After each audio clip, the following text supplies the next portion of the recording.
Fala pessoal, beleza? Professor André Cordeiro na área. E dessa vez vamos discutir um pouquinho aqui sobre o resumo. Já escrevemos a introdução, já escrevemos os métodos, resultados, a discussão. Chegou o momento do resumo. Ele apresenta de forma bem resumida, bem detalhada, os principais pontos que foram pesquisados no seu artigo. Então, não se esquece, deixa aqui o seu like, se inscreve também no canal, ativa o sininho e compartilha esse conteúdo com os seus colegas que também estão no processo de escrita de um artigo científico e principalmente de uma revisão sistemática. Então vamos lá, vamos entender o que compõe esse resumo. Então, importante, o resumo ele pode ser um resumo estruturado ou um resumo não estruturado. Iremos aqui trabalhar com o resumo estruturado. Como assim resumo estruturado? É um resumo que possui tópicos, que possui efetivamente, como o nome já entrega, uma estrutura bem delimitada. Então você precisa colocar introdução, precisa colocar os objetivos, o método, os resultados e a conclusão do seu trabalho. Portanto, e por isso que o resumo ele ficou agora para o final. Por quê? Porque eu já construí todo o artigo, já tenho essas informações, trago agora esse conteúdo para o meu resumo, tá?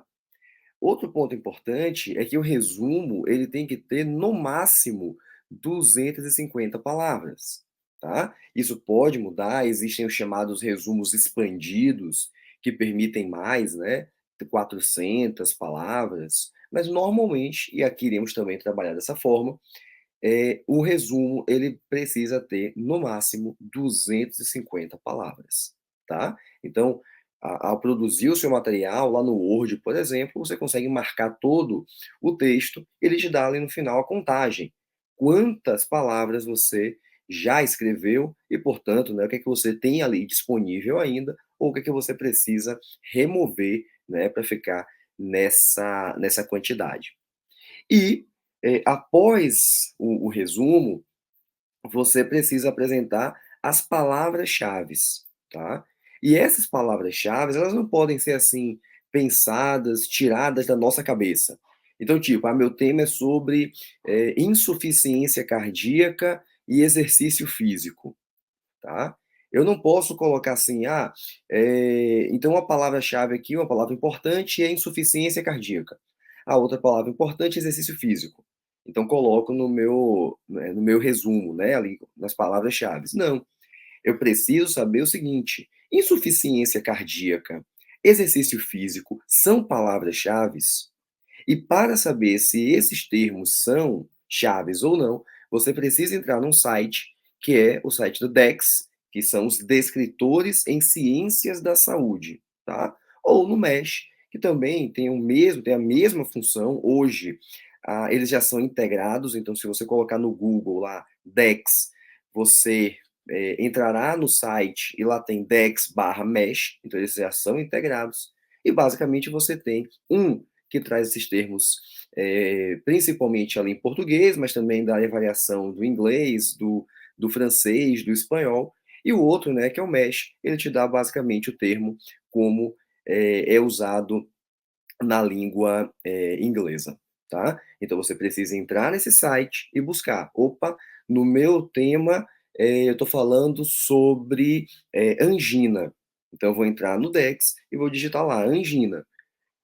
Na hora de buscar, ele vai apresentar. Se for uma palavra-chave, ele te dá as palavras e os prováveis sinônimos, que às vezes ele pode colocar não só angina, mas ele pode colocar, por exemplo, angina, angina instável, angina estável, angina de peito, tá? Então ele pode te dar essa lista e aí você observa qual dessas palavras se encaixa melhor no seu tema, tá? Ou pode acontecer de colocar, ele vai dizer assim, ó, nenhum resultado foi encontrado. Então, aquele termo que você está utilizando não é um termo-chave, não é a palavra-chave. Beleza. E o resumo, como ele é feito? Então, já mostrei para vocês ali que ele precisa ter introdução, objetivo, método, resultado e conclusão. E trago aqui um exemplo. Então, esse trabalho foi um trabalho onde, o aluno ele estudou sobre a restrição de fluxo sanguíneo em relação à força muscular e dor em pacientes, com, lesão de LCA, né, lesão de ligamento cruzado anterior, que passaram por cirurgia e estão no processo de reabilitação. Então veja, o que que ele faz aqui? Ele traz, ó, uma introdução breve, tá?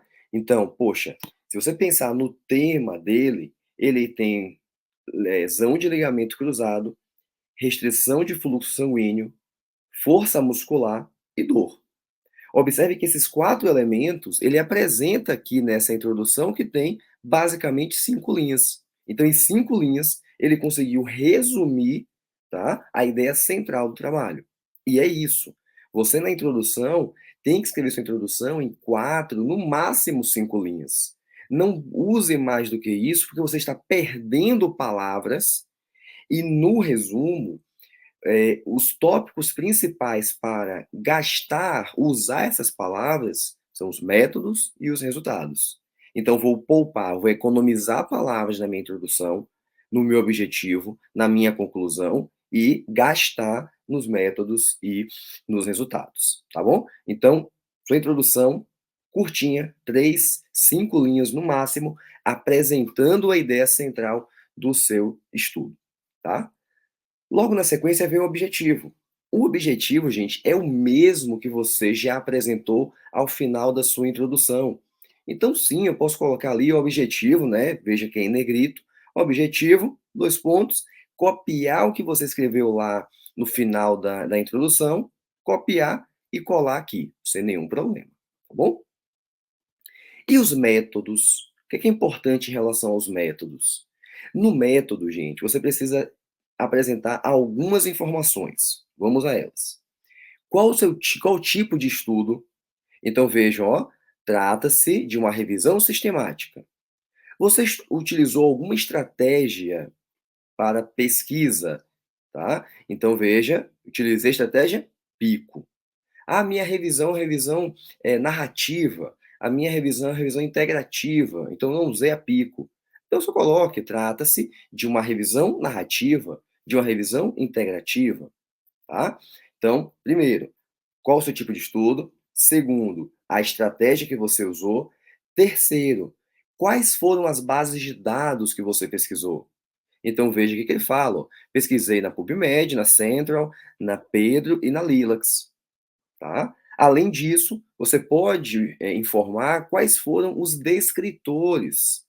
Lembra que para realizar a busca na PubMed, você fez uma lista ali de palavras, de sinônimos? Então você pode trazer algumas palavras aqui, tá? Só para dar uma noção para o leitor. E dizer que utilizou os operadores booleanos AND e OR, beleza?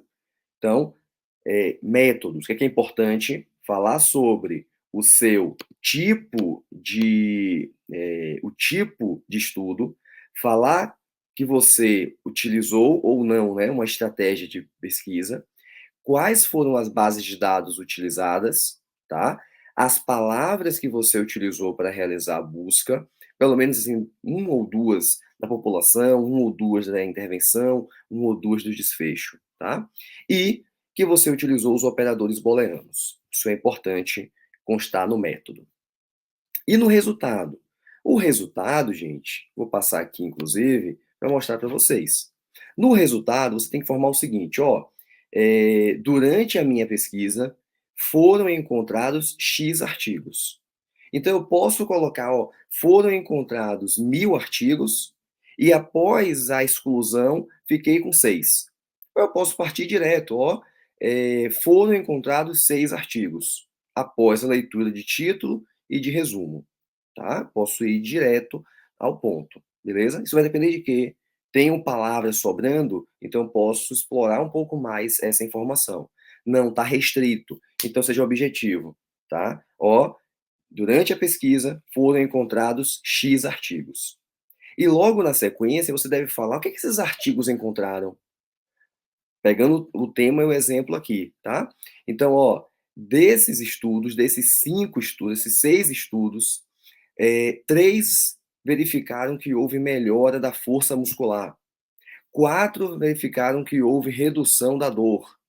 Então você diz não só quantos artigos você encontrou, mas o que é que esses artigos encontraram também, tá? Qual foi o resultado verificado em cada artigo. E a conclusão, gente, é bem direta. A conclusão tem que responder o objetivo. E isso aqui vale tanto para a conclusão do seu resumo, quanto para a conclusão lá embaixo do seu artigo, tá? Então, qual a ideia? Eu vou escrever minha conclusão, pego o meu objetivo, copio meu objetivo, colo, escrevo minha conclusão, leio minha conclusão. A conclusão que eu acabei de escrever está respondendo ao objetivo? Então vamos lembrar aqui, ó.